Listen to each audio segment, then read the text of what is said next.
नमस्कार, स्वागत है आपका फैशन फास्ट। आप देख रहे हैं, मैं हूं आपके साथ अनुराग सिंह। फैशन फास्ट में आपको दिखाएंगे मॉर्निंग की फ्रेश खबरें फास्ट अंदाज में। शुरुआत करते हैं प्रदेश की, और उत्तर प्रदेश के फिरोजाबाद में ट्रैक्टर ट्रॉली में भीषण आग लग गई। देखते ही देखते ट्रैक्टर ट्रॉली आग के गोले में तब्दील हो गई। भीषण आग से अफरा तफरी मच गई है। यह हाईवे की पूरी घटना है। तस्वीर आपके सामने टीवी स्क्रीन पर।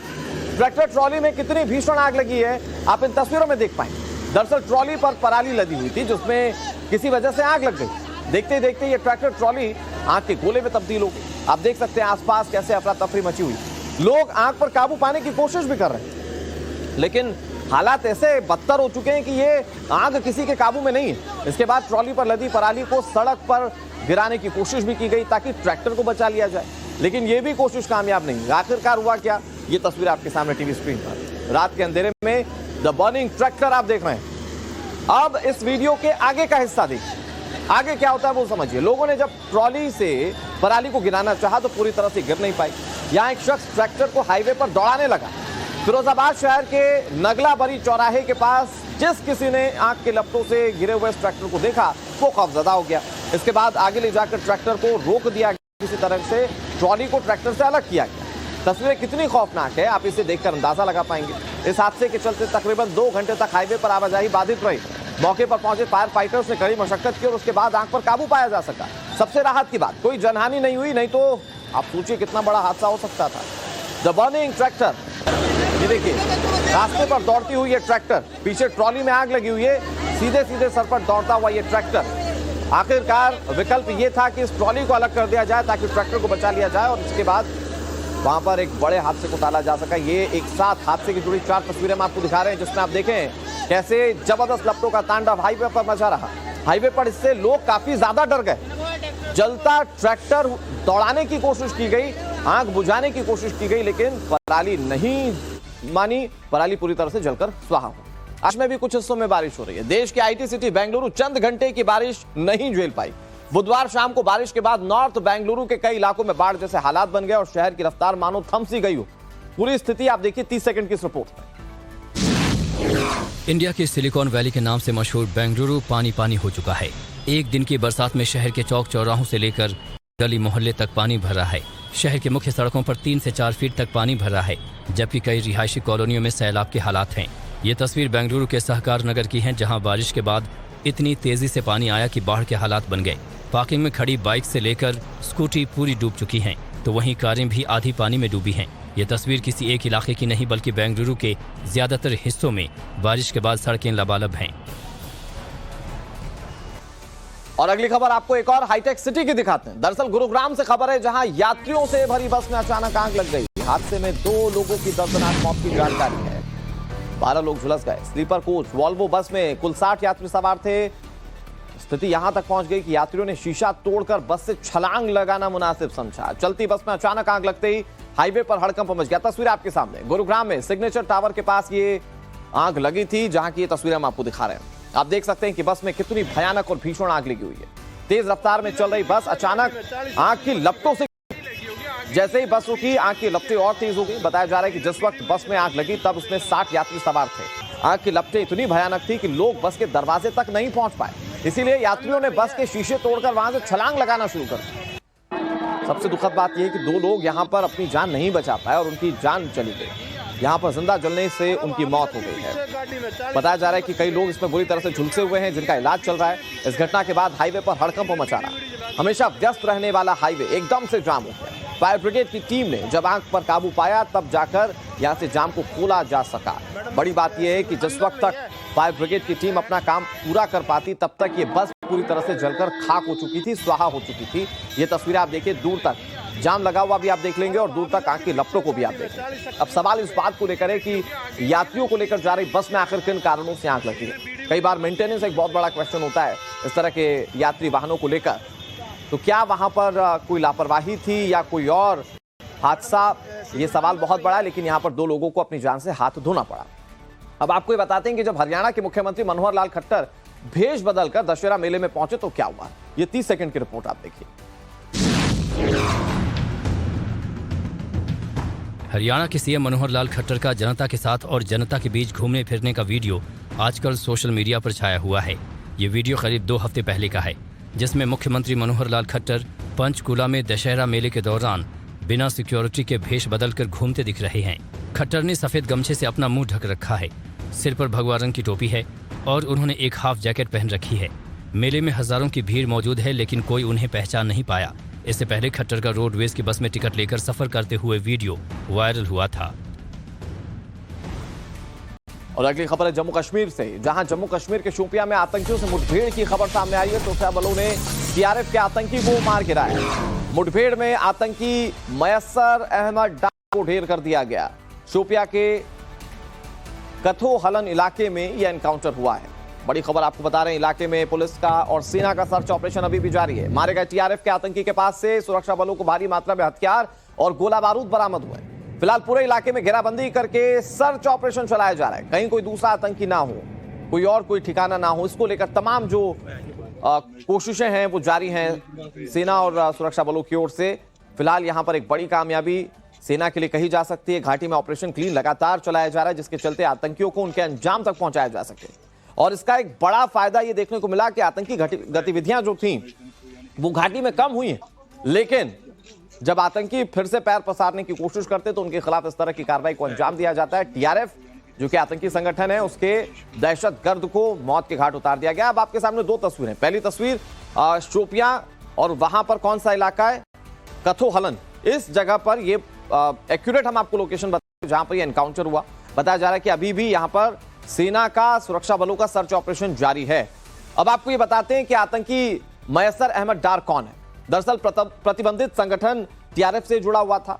शोपिया का रहने वाला है मयस्सर अहमद डार। हाल ही में आतंकी समूह में यह शामिल हुआ था और इसकी जो हसरत थी, क्योंकि कई सारे आतंकी सिर पर कफन बांधकर आतंकी गतिविधियों में शामिल होते हैं, तो उसकी हसरत को कैसे पूरा कर दिया गया आप इन तस्वीरों में देखिए। मयस्सर अहमद डार को मौत के घाट उतार दिया गया। यह ऑपरेशन किस तरह से अंजाम दिया जा रहा है, ज्यादा जानकारी के साथ साहिल सोहेल हमारे साथ जुड़ गए हैं। साहिल, क्या जानकारी, एक आतंकी को ढेर कर दिया गया है और ऑपरेशन को लेकर क्या जानकारी सामने आ रही है?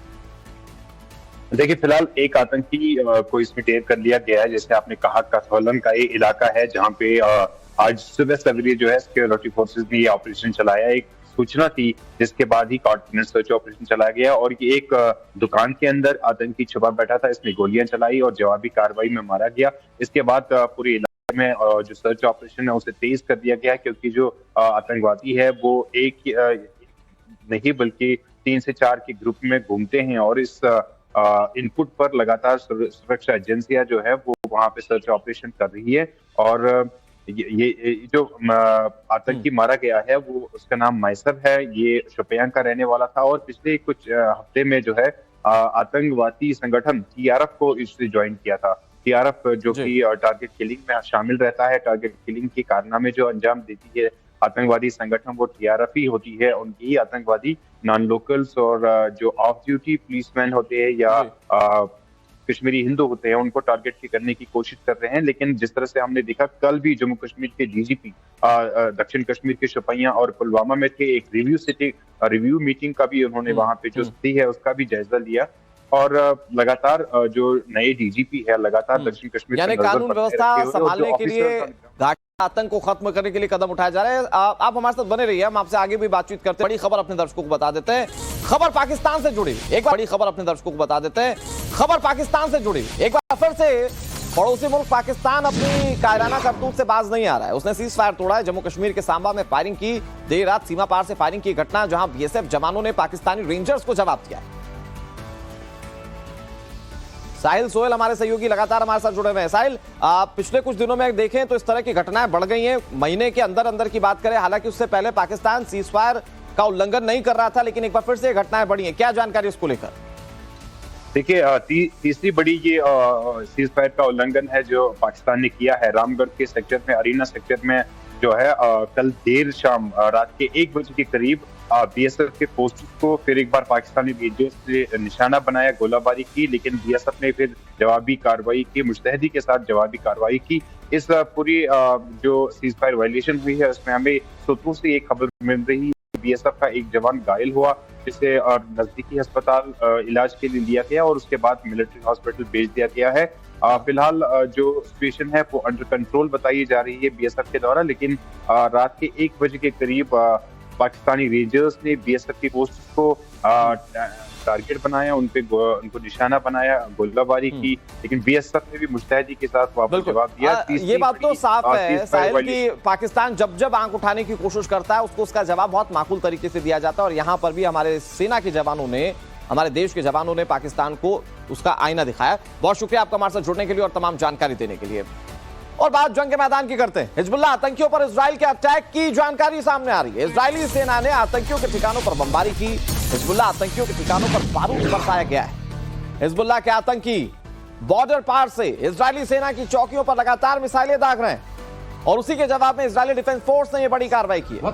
हिजबुल्लाह के ठिकानों पर इजराइल का अब तक का सबसे बड़ा अटैक माना जा रहा है। तस्वीर आपके सामने टीवी स्क्रीन पर, ये इजराइल लेबनान बॉर्डर, ये वो मोर्चा, वो जंग का क्षेत्र जहां पर इजराइल को अपने पड़ोसी मुल्क से लुआ लेना पड़ा। यहां पर हिजबुल्लाह जो आतंकी संगठन है वो लेबनान में बैठकर इजराइल के ऊपर लगातार मिसाइलें दाग रहा है, और एक बार फिर से जब इस तरह की गतिविधियां बढ़ी तो सबसे बड़ा अटैक अब तक का लेबनान के ऊपर, या यूं कहिए कि हिजबुल्लाह के ऊपर इजराइल ने किया है। बताया जा रहा है कि एक के बाद एक इजरायली डिफेंस फोर्स की ओर से एयर स्ट्राइक की गई। हिजबुल्लाह के कई आतंकी ठिकानों को तबाह कर दिया गया। रात के अंधेरे का ये पूरा वीडियो जिसमें आप देख पा रहे होंगे कैसे धमाके एक के बाद एक होते हुए दिखाई दे रहे हैं। और आईडीएफ की हमास के ठिकानों पर भी नॉन स्टॉप स्ट्राइक जारी है। गाजा में इजराइल के अटैक का सबसे ताजा वीडियो हम आपको दिखाने जा रहे हैं। हमास के ठिकानों पर इजरायली डिफेंस फोर्स ने बारूद बरसाया है। वीडियो आपके सामने होगा जिसमें आप देख पाएंगे कैसे इजराइल डिफेंस फोर्स हमास के ठिकानों पर हमला कर रहा है। हमास के आतंकियों ने 7 अक्टूबर को इजराइल में घुसकर कत्ल मचाया था, और उसके जवाब में इजराइल ने हमास के आतंकियों के खिलाफ मोर्चा कैसे खोल दिया उसकी ये तस्वीरें। हमास आतंकियों के ठिकानों पर लगातार हमले किए जा रहे हैं। कभी ग्राउंड अटैक तेज कर दिया जाता है तो कभी एयर स्ट्राइक तेज कर दी जाती है, और इस वक्त आप देख रहे हैं ये एयर स्ट्राइक की तस्वीरें जहां पर इजराइल के घातक हमले हमास के ठिकानों पर एक के बाद एक बम कैसे बरसाए गए। रात के अंधेरों में कहा जाता है कि ये जंग और भीषण हो जाती है। जो हमास के आतंकी होते हैं वो भी रिहायशी इलाके जो हैं इजराइल के उस पर हमला करते हैं। दूसरी तरफ आप देखें कि कैसे हवाई हमलों के साथ हमास को नस्तनाबूद करने की कोशिश आईडीएफ कर रहा था। इधर और बड़ी खबर आपको बता दें, तेल अवीव पर हमास ने एक बार फिर से गाजा से रॉकेट दागे, जहां आईडीएफ ने आयरन डोम से रॉकेट्स को तबाह कर दिया। आतंकियों के अटैक को हवा में ही नाकाम कर दिया गया है। ये बड़ी खबर आपको बता रहे हैं। इससे पहले आपने तस्वीरें देखी इजरायली डिफेंस फोर्स ने कैसे हिजबुल्लाह के ठिकानों पर हमला किया। उसके बाद हमने आपको तस्वीरें दिखाई कैसे गाजा स्ट्रिप में हमास के आतंकियों के ठिकानों को नस्तनाबूद किया आईडीएफ ने। और अब ये जो तस्वीरें, ये देखिए तस्वीरें कैसे तेल अवीव को हमास के आतंकी निशाना बना रहे। और यहाँ पर चूंकि टारगेटेड हमला था, तेल अवीव पर मिसाइलें गिराई जानी थी, उसे आयरन डोम से कैसे हवा में ही नष्ट कर दिया गया उन मिसाइलों को। ये तस्वीरें टीवी स्क्रीन पर इससे पहले भी नजराने के तौर पर इस तरह की तस्वीरें सामने आ चुकी हैं, या यूं कहिए कि नजराने के तौर पर इजराइल खुद इन तस्वीरों को सामने रख चुका है, जिसमें उसने बताया कि कैसे हमास के आतंकियों की ओर से दागी गई मिसाइलों को हवा में नस्तनाबूद किया गया। इसकी सबसे ताजा तस्वीर हमास की ओर से हमले किए गए थे, और उसके बाद आयरन डोम ने कैसे इन हमलों को हवा में ही नष्ट कर दिया, इसे आप तस्वीरों में देख सकते हैं।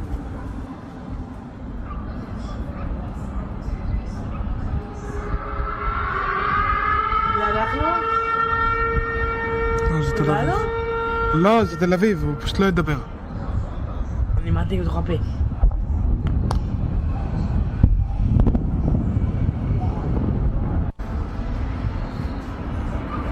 तो ये तस्वीरें हमने आपको एम्बियंस के साथ भी दिखाई, जिसमें आप देख रहे हैं कि कैसे हवा में ही ये जो हमास की ओर से मिसाइलें दागी गई हैं, उन मिसाइलों को नस्तनाबूद किया जा रहा है। इजराइल तकनीक के मामले में सबसे उन्नत देश माना जाता है, हालांकि इसके बावजूद कैसे चैलेंज किया हमास ने, ये सब ने देखा। और अब कैसे अपनी तकनीक के आधार पर अपने लोगों की सुरक्षा इजराइल कर रहा है, वो हमने आपको तस्वीरों के माध्यम से दिखाया। इधर इजराइल के खिलाफ हूती आतंकियों का नया एजेंडा सामने आया। साइकोलॉजिकल वॉर के लिए एक नया वीडियो जारी किया गया है।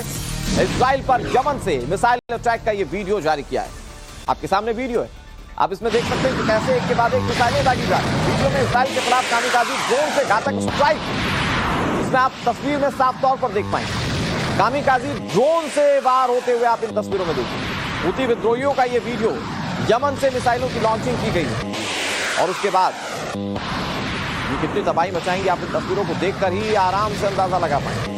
ये हूती विद्रोहियों की ओर से वीडियो जारी किया गया है। देश दुनिया में इस तरह की तस्वीरें काफी ज्यादा चर्चित हैं, और आप देख सकते हैं कि इन तस्वीरों में तबाही साफ तौर पर इंडिकेट होती है। और अगली बड़ी खबर है गुजरात से, जहां भरूच से एक चौंकाने वाला वीडियो सामने आया, जहां झगड़िया इलाके में सीसीटीवी में कैद हो चुका है। ज्वेलरी शोरूम में ग्राहक बनकर यह पहुंचा, चेन खरीदने का नाटक कर चेन लेकर यह फरार हो गया। तस्वीरें पूरे घटनाक्रम के साथ आपके सामने। गुजरात के भरूच से एक शातिर चोर सीसीटीवी कैमरे में कैद हो गया। चोर ग्राहक बनकर ज्वेलरी शॉप के अंदर दाखिल हुआ था। यह बड़ा फिल्मी दिखता है। आपने फिल्मों में देखा होगा कैसे बड़े होने की एक्टिंग करते हैं कुछ कलाकार और फिर उसके बाद ज्वेलरी शॉप को लूट लेते हैं। यही कुछ यहां पर देखने को मिला। यहां पर ग्राहक बनकर यह शख्स ज्वेलरी शॉप के अंदर पहुंचा, चेन खरीदने का नाटक किया और इसी बीच उसने चेन गले में पहनकर देखने के लिए मांगी और फिर चेन लेकर यहां से फरार हो गया। पूरी घटना वहां पर सीसीटीवी कैमरे में कैद हो गई है। फिलहाल पुलिस इस तक कैसे पहुंचती है ये देखने वाली बात है। जानकारी यह है कि पुलिस सीसीटीवी के आधार पर इस चोर की तलाश कर रही है। ये चोर कौन है, इस बात को लेकर अब तफ्तीश की जा रही है। दो तस्वीरें इस वक्त टीवी स्क्रीन पर आपके सामने, जहां दोनों तस्वीरों के जरिए शातिर चोर के हर एक्शन को आप देख पाएंगे और समझ पाएंगे। अगर आपकी दुकान है, अगर महंगे सामान आप बेचते हैं, तो आपको यह तस्वीर बहुत गौर से देखनी चाहिए। कैसे आप धोखाधड़ी या लूट के शिकार हो सकते हैं, आप इन तस्वीरों में देख सकते हैं। आप हर एक्शन को देखिए कि किस तरह से पहले चोर दुकान के अंदर पहुंचता है, ग्राहक बनने का नाटक कर सोने के चेन के दाम और वजन सब कुछ चेक करता है और फिर आखिर में वो चेन पहनता है और उसके बाद उसे लेकर फरार हो जाता है। ये तस्वीरें पूरे सीक्वेंस के साथ हम आपको दिखा रहे हैं। और उत्तर प्रदेश में आज वो होने वाला है जो इससे पहले कभी नहीं हुआ। पहली बार अयोध्या में योगी कैबिनेट की बैठक होने जा रही है। दीपोत्सव की तैयारियों के बीच योगी और उनके मंत्री रामलला के दर्शन भी करेंगे। पूरी खबर 30 सेकंड की रिपोर्ट में। आज उत्तर प्रदेश में रामराज की परिकल्पना साकार रूप लेगी। इतिहास में पहली बार यूपी कैबिनेट की बैठक आज अयोध्या में होने वाली है। अयोध्या में होने वाली कैबिनेट बैठक में करीब 2 दर्जन प्रस्ताव रखे जाएंगे। कैबिनेट बैठक से पहले सीएम योगी सुबह 11 बजे अपने पूरे मंत्रिमंडल के साथ हनुमानगढ़ी में दर्शन और पूजन करेंगे। कैबिनेट बैठक के बाद मुख्यमंत्री योगी आदित्यनाथ मंत्रियों के साथ रामलला के दर्शन करेंगे। अयोध्या में अगले साल जनवरी में भगवान श्री राम के भव्य मंदिर में रामलला की प्राण प्रतिष्ठा होनी है और उससे पहले अयोध्या में कैबिनेट बैठक के जरिए योगी बड़ा सियासी संदेश देंगे।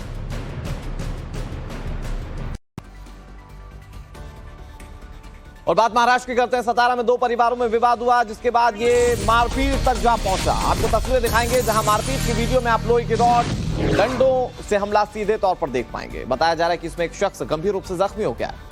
पूरा मामला समझिए। महाराष्ट्र के सतारा से ये मारपीट का वीडियो सामने आया, जहां 2 परिवारों में बहुत मामूली सा विवाद था। एक पक्ष ने इस पर मारपीट शुरू कर दी। इस मारपीट का एक वीडियो जो सामने आया वो हम आपको दिखा रहे हैं, जिसमें साफ देखा जा सकता है कि लाठी, डंडे और लोहे की रॉड से कैसे हमला किया जा रहा है। इस दौरान एक शख्स बुरी तरह से जख्मी हुआ है। फिलहाल इस मामले में एक पक्ष की तरफ से शिकायत दर्ज करवाई जा चुकी है और पुलिस ने पूछताछ भी शुरू कर दी है। लेकिन परिवार के ही लोग कैसे एक दूसरे की जान लेने पर आमादा हो गए, आप इन तस्वीरों में देख सकते हैं। बहुत मामूली सी बात थी, बहुत छोटा पारिवारिक विवाद था, लेकिन उसके बाद लाठी डंडे कैसे निकल आए, कैसे एक दूसरे पर हमले शुरू हो गए, आप इन तस्वीरों में देख सकते हैं। ये देखिए, महिलाएं भी इसमें इन्वॉल्व है, महिलाओं को भी पीटा जा रहा है। ये महाराष्ट्र के सतारा से आई तस्वीरें हैं। बताया जा रहा है कि एक पक्ष ने अभी इसमें शिकायत दर्ज करवाई है, जिसके बाद अब पुलिस कार्रवाई कर रही है, क्योंकि इसमें कई सारे चेहरों को देखा जा सकता है। हो सकता है कि पुलिस इस मामले में जल्दी गिरफ्तारी भी करे। इधर चुनाव जीतने के लिए उम्मीदवार कोई भी हथकंडा अपनाने से नहीं चूकते। राजस्थान के बांसवाड़ा में कांग्रेस की महिला उम्मीदवार का एक वीडियो काफी वायरल हो रहा है। वजह आप जानिए 30 सेकंड की रिपोर्ट में। भगवान को साक्षी रखते हुए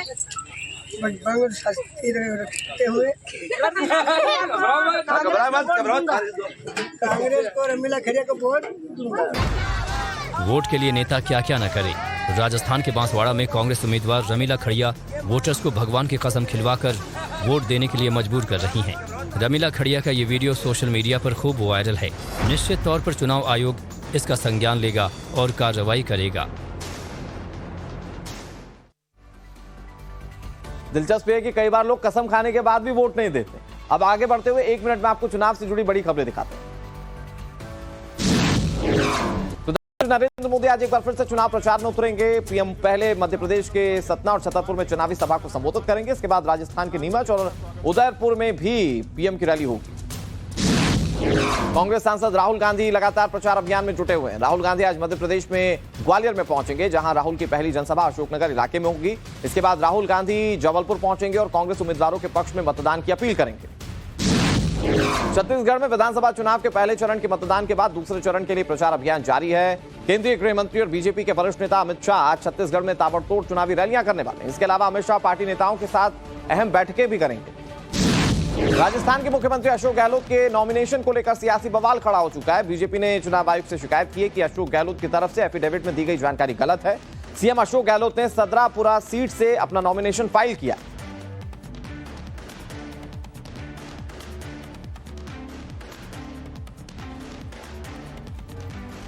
और चलिए आगे बढ़ते हुए बात केदारनाथ धाम की कर लेते हैं, जहां केदारनाथ धाम में भारी बर्फबारी से ठिठुरन बढ़ गई है। बर्फबारी से -7 डिग्री तक तापमान पहुंच चुका है।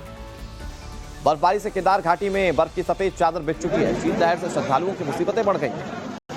केदारनाथ धाम में कल देर शाम करीब 1 घंटे तक बर्फबारी होती रही। कई जगहों पर लगभग 2 सेंटीमीटर तक बर्फ लगातार गिरी। बर्फबारी की वजह से केदारनाथ में अधिकतम पारा जो है वो -4 है और न्यूनतम जो तापमान है वो -7 डिग्री सेल्सियस दर्ज किया गया है। शीतलहर चलने से धाम में कड़ाके की ठंड पड़ रही है। तस्वीर आपके सामने टीवी स्क्रीन पर। हालांकि ठंड आई होगी और इसको लेकर आने वाली ठंड को लेकर लोग वहां पर तैयारियों के साथ पहुंचे होंगे, लेकिन अचानक बर्फबारी से लोगों की मुश्किलें कैसे बढ़ गई होंगी आप इन तस्वीरों में देख सकते हैं। अब आपको केदारनाथ घाटी का ये खूबसूरत नजारा दिखाते हैं। जहां तक आपकी नजर जाएगी सिर्फ बर्फ पे बर्फ नजर आ रही होगी। हर तरफ बर्फ की सफेद चादर बिछी हुई है। हालांकि वहां पर श्रद्धालुओं की मुश्किलें जरूर बढ़ गई। आप टीवी के सामने बैठकर जब इन तस्वीरों को देख रहे हैं तो आपको ये तस्वीरें खूबसूरत लग रही होंगी, लेकिन वहां पर श्रद्धालु जो बाबा केदार के दर्शन के लिए पहुंचे होंगे, इस बर्फबारी ने उनकी मुसीबतें बढ़ा दी हैं। ये 3 तस्वीरें इस वक्त टीवी स्क्रीन पर आपके सामने। अब बर्फबारी की पहली तस्वीर, शीतलहर से कड़ाके की ठंड वहां पर पड़ रही है। अब इससे अंदाजा लगाइए कि -7 डिग्री सेल्सियस जो तापमान है वो न्यूनतम तापमान है और हाईएस्ट जो तापमान जा रहा है वो -4 डिग्री सेल्सियस है। हर तरफ बर्फ की सफेद चादर बिछी हुई है और यहां पर लोगों से उनके स्वास्थ्य का ध्यान रखने की अपील भी की जा रही है।